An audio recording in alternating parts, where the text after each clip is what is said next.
Hi, welcome back to Utopia. We believe that knowledge is power. My name is Zoe Robertson. I'm here to empower you through knowledge and motivation, and I'm not a professor. Let's get to learning. And in today's video, we are learning about the traits of the Pisces male. The Pisces is the last sign of the zodiac, and I actually have videos on all of the other zodiac signs as well that you can go back and look at if you want to know about the traits of the zodiacs, both the male and the female, which is also coming on Pisces. Next video will be Pisces female traits. And then I also have videos on each and every sign on how to make them fall in love with you. And I do have a sneaking suspicion that if you're watching this video about the Pisces male, you might actually be interested in how to make him fall in love with you. So definitely subscribe for that.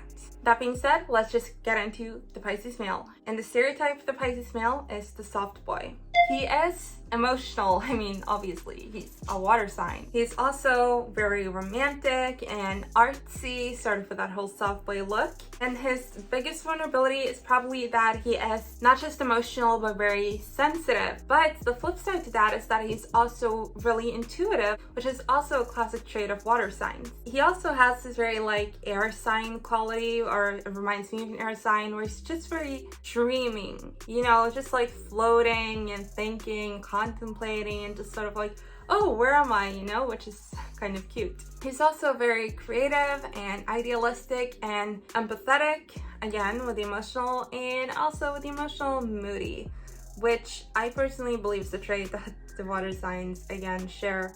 But being idealistic is much more of just a trait of the Pisces than the rest of the water signs, and is again a very admirable trait that can be a little abstract, but it's a good foundation for morality. And yet he is very like laid back, open-minded, playful, and actually non-judgmental.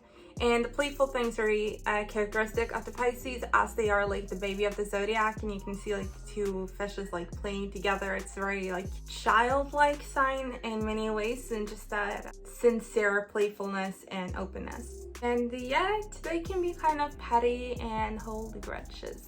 But they are very relation oriented, like they are very, very close to their family and friends. And yet they surprisingly actually do need a lot of space, which I think is just time to frolic around.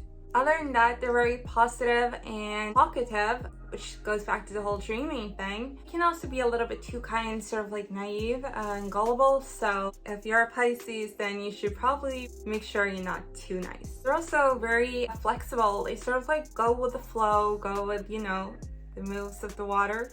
And like Cancers, they're also very like kissy and cuddly and just very affectionate and able to show love in a very physical way. I also admire a trait that they share with the Taurus, which is that they're very homey and not just sensitive, but sensual, and they love like nice textures and good food and beautiful art and just like this sort of like everyday luxuries. To sum up, playful, intuitive, sensitive, cuddly, empathetic, and sensual.